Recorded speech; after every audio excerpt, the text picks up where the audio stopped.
All right.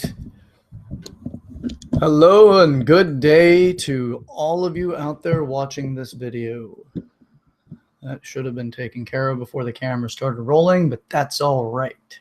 Because I don't plan on doing it to perfection. I plan on doing it perfect, and perfect is exactly how I'm doing it. Watch the video I have on perfect versus perfection, and you'll know exactly what I mean. Or explore it a little bit further, and you may get it as well. All right. Hello, it's Chad Everett Brochures. I am the creator of The Human Manual, which is a book that will be released very soon, as well as the first book of the series will be The Introduction to the Human Manual. I'll be the author of that. And I am also the host of Growing Up in the Wilds of Suburbia. So, it's Chad Everett Brochures. Welcome to the show, everyone. Today's topic is living in the present. Why this is an irresponsible statement. It aggravates me at times whenever I find that people are continuously spreading this thought, this conversation piece that's so shallowly thought. Like it's not thought out very well, in the sense that yes, there's a benefit to living in the present. There's no doubt about it. But when you get pulled to the past, you're pulled to a reason. If you disable yourself, or you completely take away your ability to, all right, there we go. Get some of this technical crap out of the way here. Whenever you take away your ability to rehash a situation, if you avoid solution, you're forever going to be plagued by the problem. That may be a good one to write down somewhere. If you avoid the solution, you will forever be plagued by the problem. I am a huge advocate for finding out what happened, why it happened, and let's make sure that either we could recreate it because it's a desirable outcome, or let's make sure that we are armed with the ability, the maturation of dealing with this particular challenge in the future, so that we won't have to experience it again to the depth of hardship that we did the first time. Or we will explore the depths of hardship to fortify our ability to offset that outcome moving forward. So the more you explore the undesirable experiences, the less you'll have to face them in the future by developing solutions to what you'll consider a challenge. Solutions meaning what abilities you will implement or strategies implemented to avoid a particular outcome moving forward. Now, I am a huge advocate for fully exploring the undesirable directions so that I know I will not miss specific lessons that will leave me disarmed to something that could be so much more detrimental to my future moving forward. So if I miss something because somebody lovingly interjects and stops me from experiencing a certain thing, if they offer advice, I take the advice and fully understand what the advice entails. Whenever somebody offers me advice, I'll usually ask them by what standards is that advice coming from. And I usually don't necessarily use the exact same terminology. It depends on the person's mental place. I may ask them, well, why did you come to that conclusion? What makes you think that this is the best conclusion? Not to contradict or to anything or to attack them in any way. I want to know as much as I can about that so that I can either adopt their lessons or I can seek out further exploring. And a lot of the times we don't even need to go back into the experience, but go by someone's advice that knows how to avoid it and then expand out into it. Ask questions about, like, what if something else were to occur, so that we can kind of explore it further and say, well, what you experienced to be a bad thing may actually have been a good thing, but you were unprepared to even know how to make it into something better, right? Like if you've ever been really poor, as an example, right? Like say the starving artist concept, which I have a friend of mine, Ethan, who got down to the point where he lived in his car because he loves what he does so much so that he was willing to live into that lifestyle so much that he lost, his ability to live in a home. He didn't have people to help him and support him in the position. So he lived in his car. So he was technically homeless, unless you count a car as a home. Then he was car homed, if you will, or whatever term you'd like to use for that. But this is a very common thing. The people that you find that succeed, that really succeed, that are passionate about other people succeeding, usually they have come from real hardships. You know, Eric Thomas, which is he's a motivational speaker. He's known as E.T., the hip hop preacher. He also lived homeless in Detroit, and now the man, you know, goes through the world, you know, teaching and motivating people. So he went from one extreme to another, and now he's paid excessive amounts of money just to go and speak to, you know, professional football teams, professional teams of all types, and do motivational speeches for businesses and all sorts of things. But he had to know the hardships in order to overcome it. You see, what you see is a curse or something that's less desirable. The more you offset responsibility and give that to something else like a deity or something of that nature, the more likely you're going to sit and wallow in the conviction. I'm supposed to be this way because something chose it to be this way, or these hardships are necessary, and you don't necessarily look for solutions, or you may postpone solution finding until you finally get tired of being in that situation. For me, I don't necessarily need to sit in something too long to understand that I don't want to be there for very long. I just explore it as much as possible. I'll explore every nuance that I can in order to learn as many lessons as possible. For me, that's maturation, that's maturity, that's developing yourself so that you can foresee certain things that are predictable in outcome by the patterns that are present. Now, if something comes along and I say, okay, well, I know what it's like to be broke. I know what it's like to be irresponsible with my checking account. I know what it's like to pay penalties for not having enough money. Now, my 20s was a great lesson for this. My 20s was very irresponsibly lived in the sense of being financially stable. I lived for the party scene, more or less. I enjoyed going out and getting drunk and with my buddies, and, you know, in the flirtatious world of, you know, just meeting women and all the rest of this. I had a great time doing that, but I also disarmed myself a great deal in the financial world because I overlooked and constantly made sacrifices to my finances in order to assure that I was going to be able to go and party.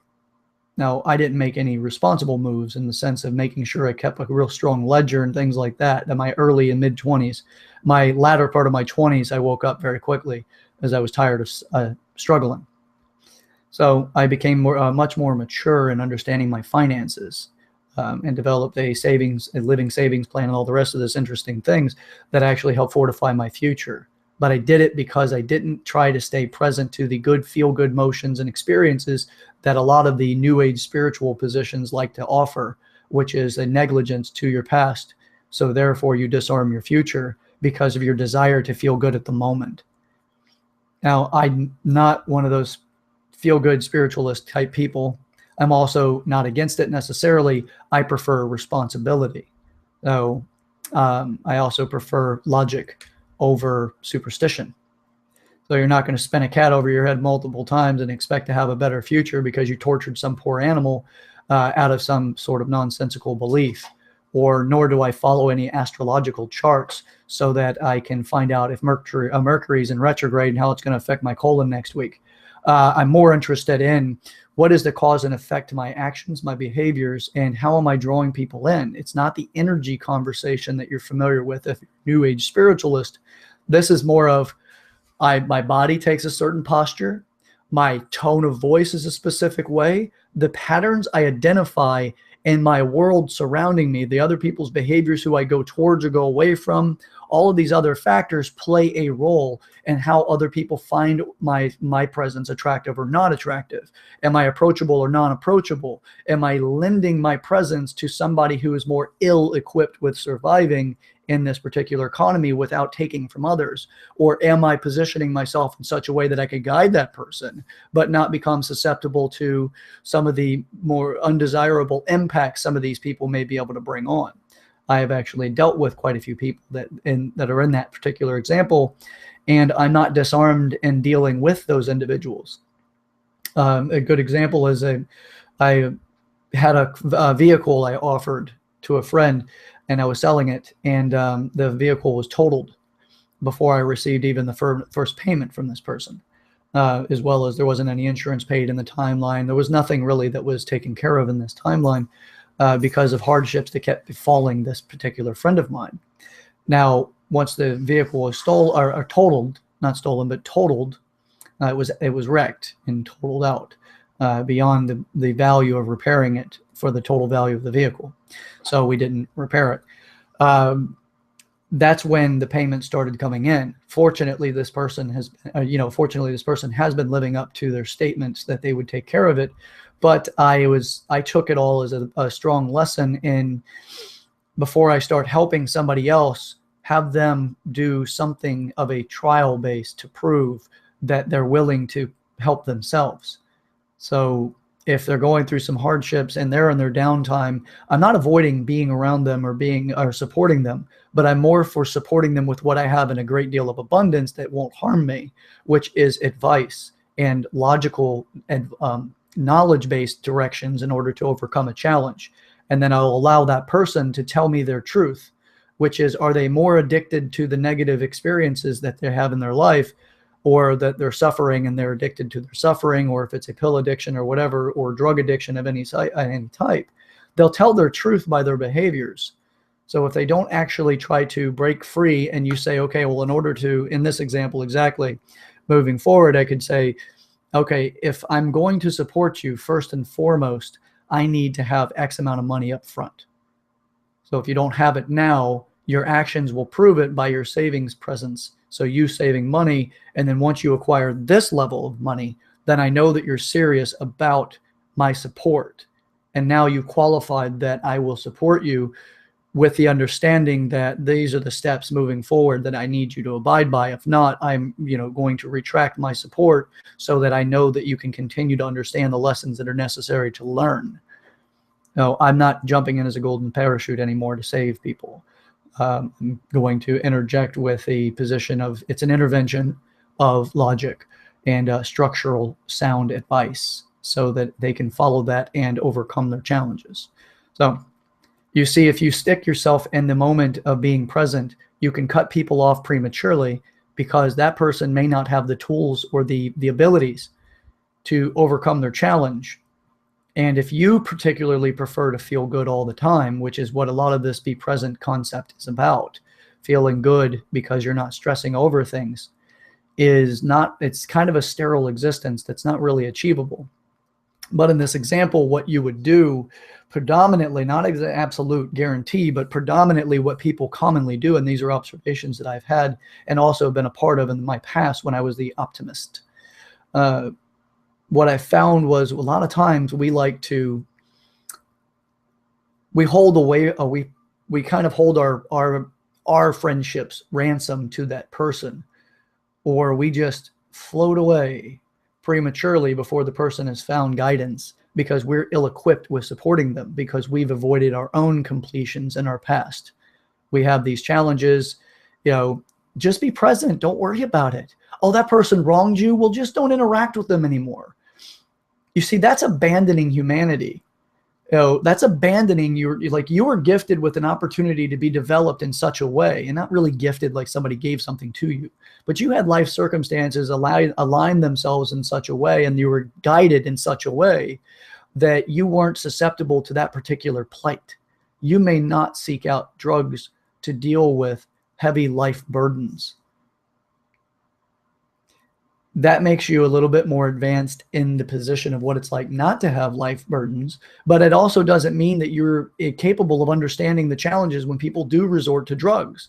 And if you position yourself to stay away from that experience, or to even interact with people like that, you're completely disarming yourself whenever somebody like that, like say your partner, your wife, your husband, your family members, or whatever, fall into that cycle. You do not have a capacity to work with it. And if you try to take the approach, just be present, you're an asshole.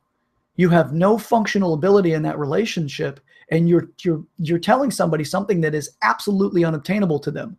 The likelihood that they're going to say, you're absolutely right, and their life forever changes, and they no longer fall into that drug culture, is like winning the lottery, getting struck by lightning, and attacked by a great white out of a tornado all at the exact same time on a mountain. How about winning all 50 state lotteries of the United States at the same time?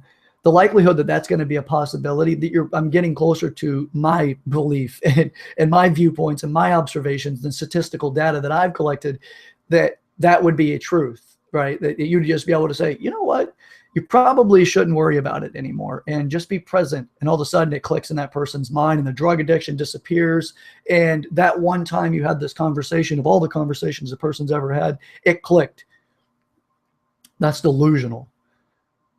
You are ill-equipped to deal with these things, and you're ill-equipped because of your own delusional despondency to experience. I don't want to experience it anymore because it's undesirable. So I'm going to just be present. Your past continues to bother you because you have not completed it. You have to learn to complete the challenges of your past. If you're an asshole in a relationship, meaning that you were unable to, or you were jerked by making conclusions without really compassionately or even understanding the person empathetically about what they went through, then you're not able to do much at all as far as being able to deal with that situation. You quickly just detached yourself and you made them wrong and yourself right because you felt that you were impressed in a negative way. You see what I'm getting at with this is that you completely disarm yourself from being able to deal with your future by avoiding your past. So if you have to be stuck on happy, which I don't advise, look, if you like being happy, great, but don't be happy all the time or expect being happy all the time. Otherwise, you fall into the heroin victim position, which is somebody who does heroin is one of the most addictive drugs, like crack or methamphetamines of any type. They're very addictive. The first time you do it, it feels great. Most of the time, I've actually witnessed firsthand in my mother's vehicle as a teenager, 2 people that I hung out with regularly accidentally try crack when they bought pot. And they smoked it, and I did not. I was just sitting in the vehicle.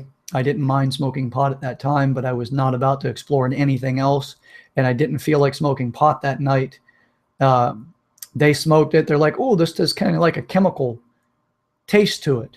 It doesn't taste right. Something's not right about it. And then they explored the bag that we had just bought from the drug dealer, or they had just bought from the drug dealer. I didn't actually go into that transaction. I was just present in the vehicle. They found it. They're like, oh, look at that. And they're like, oh, well, I guess this is crack. Let's try it. And they put it in their bowl and they smoked it. I was telling them the whole time, I'm like, I don't suggest doing that. I don't think that's a very good idea. Well, that was it, the one time, and they were in their downward spiral.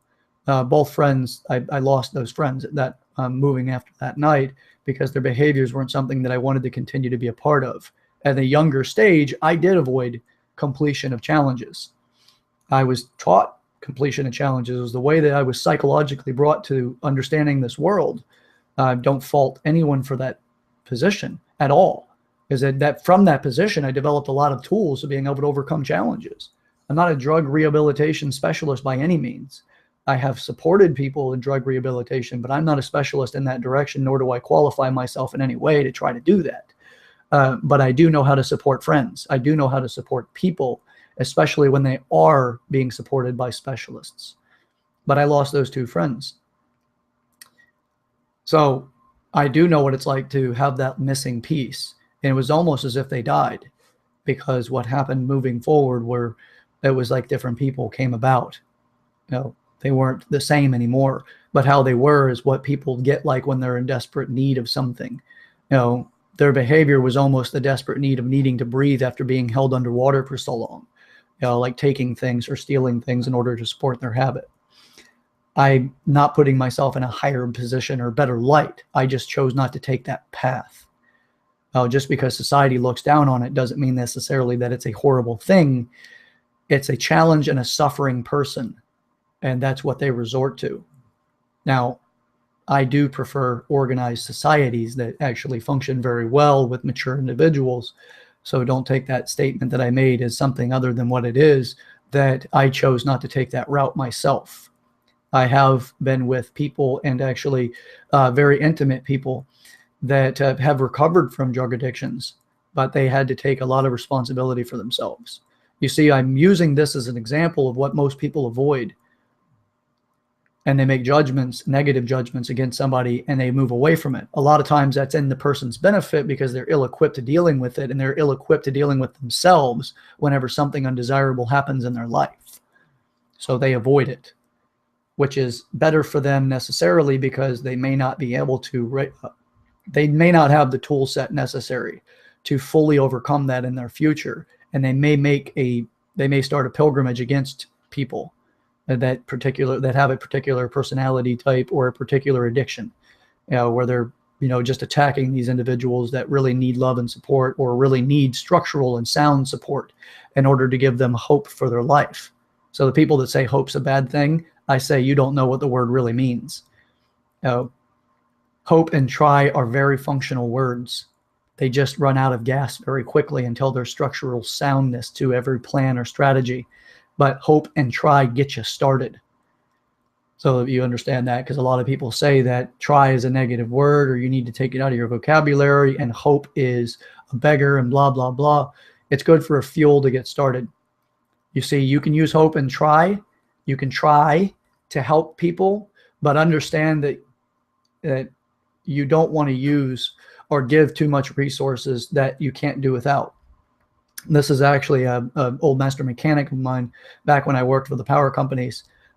He said this, and it stuck with me. And I love this guy. He was eccentric as can be, but he was a genius of his own right. And he said he used to sit and he'd close his eyes and he'd just talk to us. He's got his hands back and his head back. He was talking to us during our meetings, and he'd say, "Never give anyone the resources that you cannot do without." It just came out of the blue one day. And I'm like, that's actually pretty profound. Thank you, John. I sat and just loved it. And I still I love it. I love that statement. But you see, you can give resources on loan that you can do without, that would cause a little bit of stress in your life without having it returned. But you see, if you have $100,000 in the bank and you give somebody $1,000, it doesn't break you unless that $100,000 needed to stay intact for some other reason. But if you have it eligible to share it, then you can obviously share something. But you want to give that $1,000 to somebody you know is not going to create more harm for their life, or at least knowingly create more harm directly. So you wouldn't give it to them so they could run to their drug dealer and buy more drugs in that example.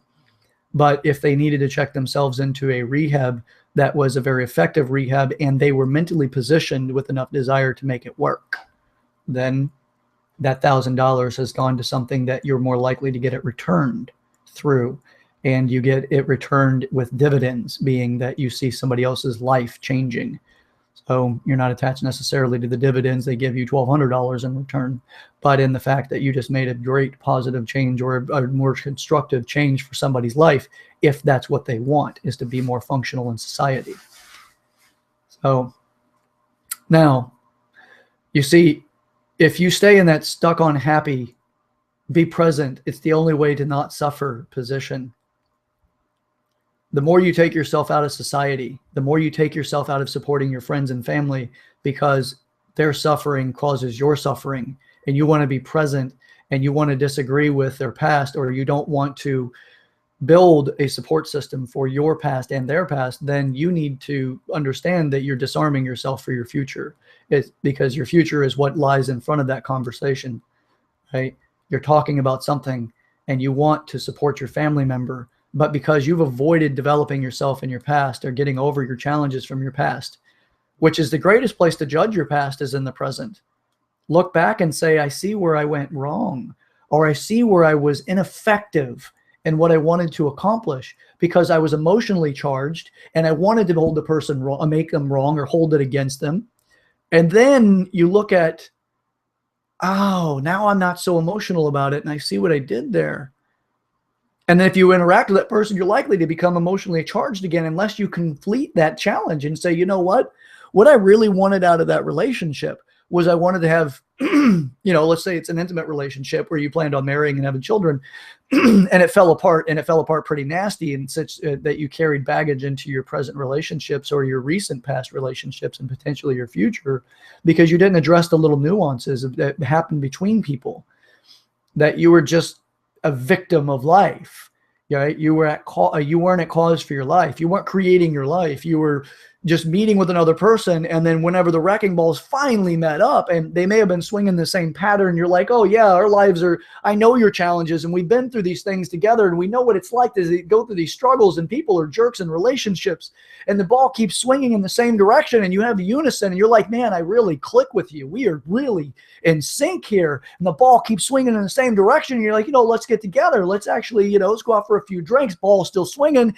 Yeah, this is a wrecking ball that's just in synchronicity with you. And man, I get it. People are just screwed up. And I've always dated people like that. When the last time they don't call, and they piss you off, and they don't call, and all of this, and you two are just in sync, man. Those balls are swinging together, and those wrecking balls are just, they're synchronized. They're not bumping each other or nothing. They're just wrecking down towers of past relationships and saying all of these nasty things or these undesirable things about these relationships, and you're sinking in and you get it. And then you finally get into that month 2, month 3, or year 1, year 2, and those balls are coming out of sync. Now they're still swinging, but they're just out of sync, but they're just going in the same direction, still hitting the same types of buildings. And then all of a sudden they start turning on each other, and then they start smacking into each other. And then they're like, oh shit, this relationship is going sour, man. You are not the person I remember. They are exactly the person you remember. You just fell out of synchronicity. And now you become the building standing in the way of those wrecking balls, right?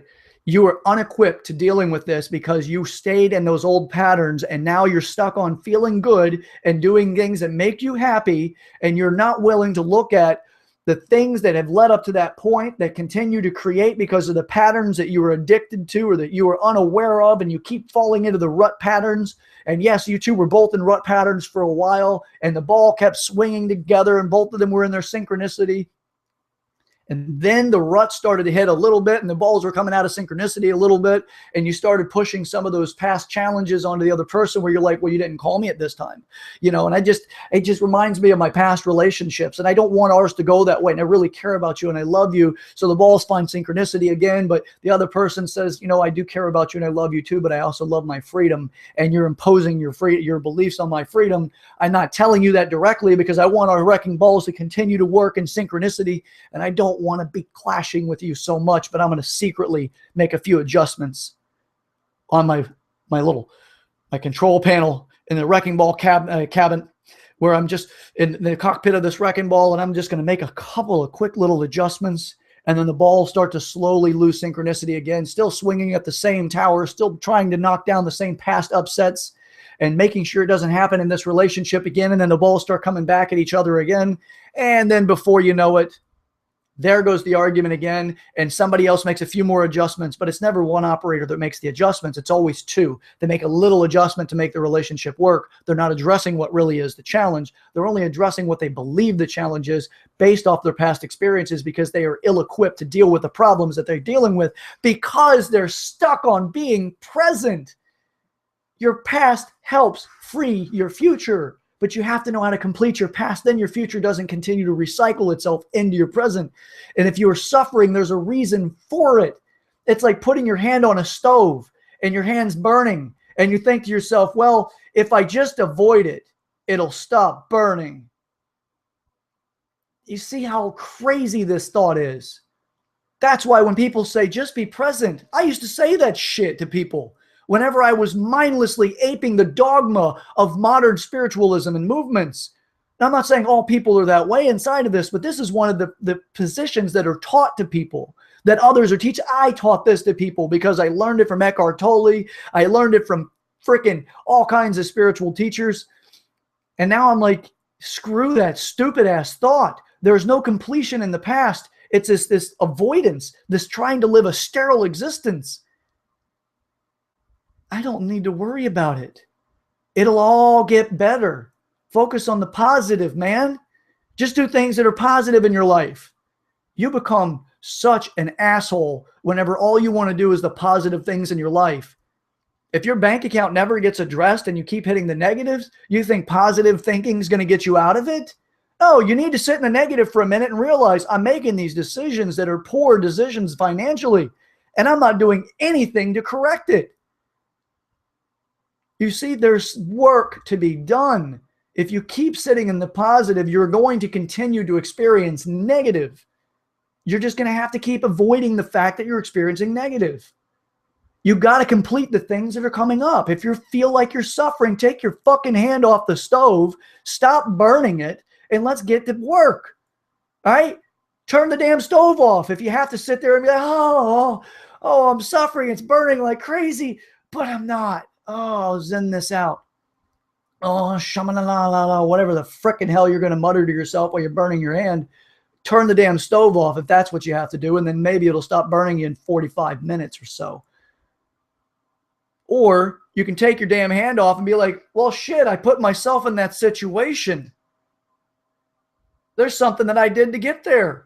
Let me figure out what I did that were the decisions that we'll call poor decisions, because it's based off of what your desire is and the outcome. So it's ineffective decisions to the effective outcome you want. It's not a bad thing. If you want to cognify bad and good, you start putting things in this finite position of thought where you have to stay there, though. It's like it's a finite to infinite thought process where you're like, oh, it's a good thing. That's a good thing. You get stuck in that way of thinking where you start assigning everything that's mentioned to be good in the same type of profile or a similar type profile, and you start locking things out that are considered bad. If you look at it from effective and ineffective, you see there's work to be done. And the effective arena, is it the most effective thing for you to do? Start exploring it. The same as I mentioned, explore the negatives, explore the ineffective areas so that you can find out what was ineffective, what else could be ineffective, so you can find out how to make things more effective for your life. If you want something that feels good regularly, start completing things and get addicted to completing your challenges. I love this way of thinking. I've become a proliferate, I'm mispronouncing that word, reader. I absolutely love to read. I read regularly. I read often. I didn't like reading through school. I hated it. I was not an above average student. I was a below average student. And now I read all the damn time. I'm always doing something educational. I love this stuff. Because I started completing my past, I didn't listen to the lies that I told myself when I was young that I was stupid because I didn't like to read. And then all these other people liked to read and they had a vocabulary that they were extremely articulate. And I was like, oh, well, I'm damned because I'm damaged goods and I'm broken and I have poor genetics or some stupid ass example. No, I was impressioned in a way that was ineffective to being a prolific reader. Oh, I got it right that time. You see, so being stuck on being happy all the time or thinking to the positive and avoiding the negative, you see why I have challenges with that. I have to regularly take this process out of people's minds or reprogram this with my students and my clients. I have to overcome these challenges because they're fucking stuck on happy. They're constantly stuck on happy. They're constantly stuck in the idea that the only way to make life quality and desirable and worth living is to have the positive experiences in life. Oh, you have no basis for creating a positive experience if you have no contrast value to what's negative. That's it. If you keep focusing on what's going to be making you happy, you're on that addiction platform. So you're just going to have to keep feeding it and keep feeding it and keep feeding it and finding new ways to feed it in order to actually experience happy consistently.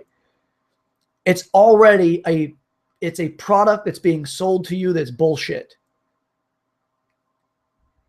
All right, guys, that's really it. I got to go. I'm going a little bit over what I wanted to originally, but I want you to understand the reasons why we fight staying in the present is because we have challenges that we have not completed in our past, and it will haunt our future.